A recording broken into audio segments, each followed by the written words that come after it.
Morning, guys. I just want to go over the discussion board expectations with you guys again. At the beginning of digital learning, I did post a video going over discussion board expectations, but I just want to kind of touch back on them because I have been grading them pretty leniently, just grading if you participated, but I want to make sure these expectations are very clear so when I start taking points off for something on these expectations, you aren't surprised.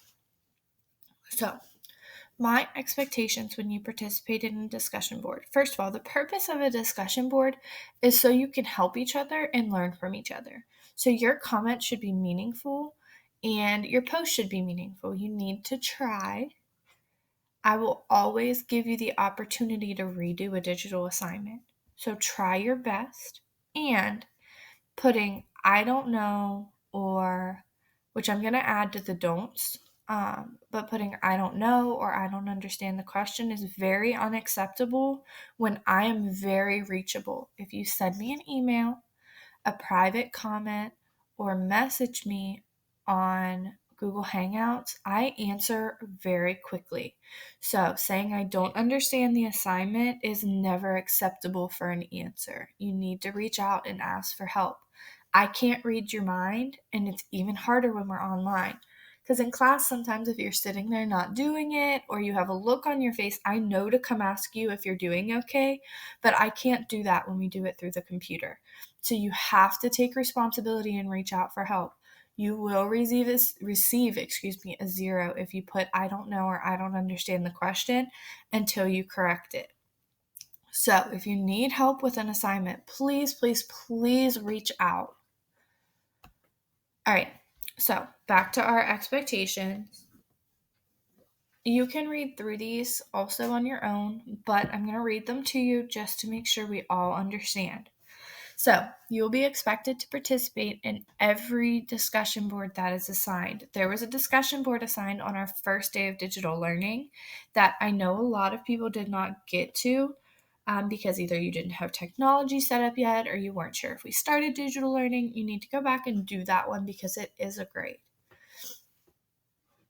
In order to receive full credit, you must. So, these are your musts. These are the things you have to do. So answer the entire question in a complete paragraph. So most of the time I ask you to write a paragraph. One word, a half a sentence, or one sentence is definitely not going to be accepted from here on out. I've already given half credit to those that have put one word or one sentence. The paragraph typed for your initial discussion board post should include a topic sentence, supporting details, and textual evidence, and a conclusion.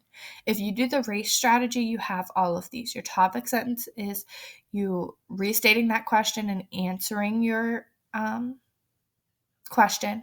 So you're giving keywords from the question to present your answer. So your topic's very clear. Your supporting details are when you're citing your textual evidence. Your textual evidence is when you're citing your textual evidence. And when I say textual evidence, I mean a direct quote from the passage. Don't paraphrase.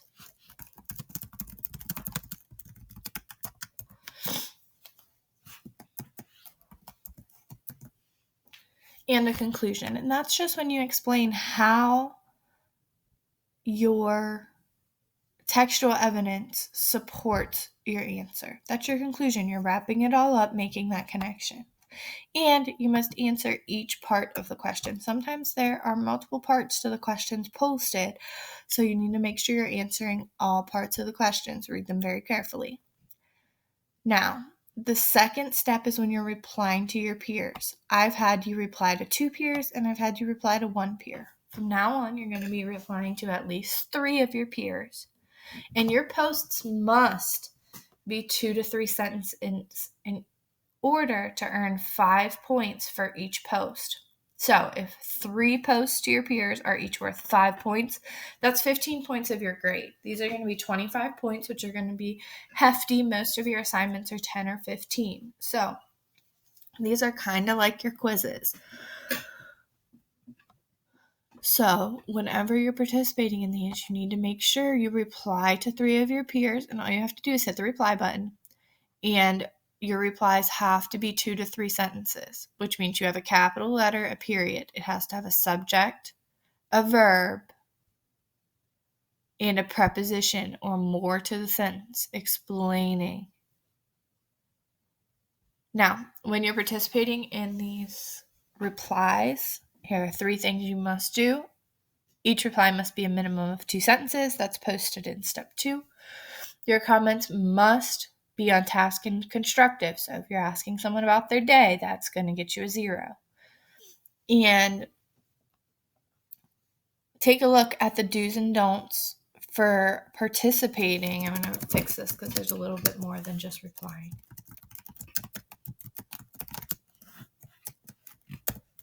In discussion boards, list below. So there are a list of things right here that I tell you specifically do or do not do. So do's are green, don'ts are red. So I hope that's very clear. Your do's: use textual evidence to support your answer. Add other pieces of textual evidence that may support the initial post's author's answer. So, for example, you might tell someone, I agree with you, which is totally fine to say, but then you have to explain why you agree with them. We also see this on page 4, paragraph 2, when Kenny says, and then post that textual evidence. So you're not just telling them you agree with them, but you're supporting their answer by giving that textual evidence. Ask questions and answer questions when someone asks it of you. It's a discussion board. You're supposed to be having a discussion.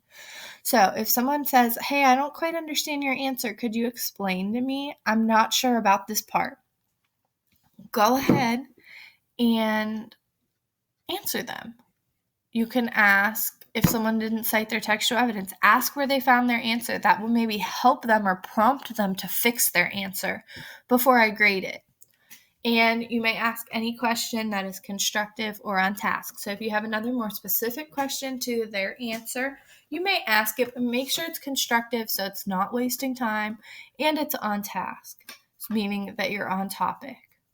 Always, always, always, this is one of the most important ones to me, be respectful. You know, that's one of my biggest priorities, is that we're all respecting each other and that this is a safe, open learning environment. Stay on task. Again, I've said this multiple times. Only discuss the question and or topic on the discussion board. And last, you may tell the person you're replying to whether you agree or disagree with their answer, but you must explain your thinking. You can't just say, I agree, I disagree, I like your answer, great job, which is the don't right here. Don't just write, I agree, disagree, I like your quote, great job, without explaining your reasoning. These have to be 2 sentences. So one sentence can be 2 words and say, I agree, that's a sentence. You have a subject, you have a verb. Perfect. But your second sentence should explain your reasoning. I disagree because I saw this tone instead of the tone you wrote on page this, and this, whenever Kenny said. So make sure you're not just writing one of these short, choppy sentences without explaining your reasoning. Now, quickly through the don'ts. Don't use textual evidence without citing the quotation. That's plagiarism. If you just throw a quote in there and don't tell me where you found it, that's plagiarism. That's going to get you points off, if not a 0. It's technically illegal. Bring each other down, bully, name call.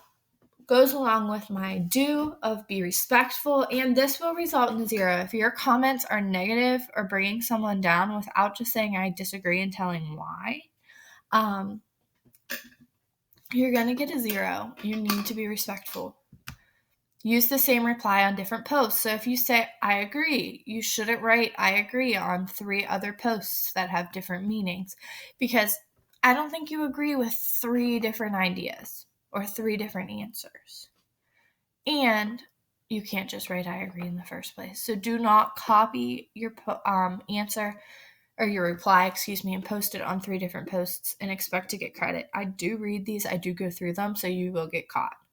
Copy someone else's post or reply and try to pass it off as your own. So don't copy someone else's answer, post it as your own. And definitely don't copy someone else's reply to someone and try to pass it off on your own. That also is not going to get you credit. Discuss irrelevant or personal information. So once again, stay on task. Don't discuss anything that's not relevant or on task or your personal information. On these discussion boards, no one really cares what you're doing at home right now. So keep it on task. And like I already said, but I'm going to reiterate, don't just write, I agree, I disagree, I like your quote, great job, without explaining your thinking or reasoning. Now, this is very important, so I'm going to highlight it down here. I've said multiple times to be respectful. A good rule of thumb when it comes to that is if you have to ask yourself whether something is appropriate to post, it's probably best just not to post it. So if you're questioning how you worded something, whether it's respectful or not, just don't post it. If you have to ask if it's okay, it most likely isn't, or it's pushing that line where someone can see it as hurtful or disrespectful. So just don't post it, reword it, write it a different way. Be creative. All right, guys, good luck on your discussion board today. I will be on periodically throughout the day, kind of checking in on your progress, writing comments myself. So make sure if you watch this video, send me a private comment from your answer on the discussion board that says pickle, and you'll receive 5 bonus points on this assignment. So if you watched all the way through this video and you reply to me, private comment, and say pickle, I'll give you 5 bonus points on this assignment. Thank you guys and have a great, great day.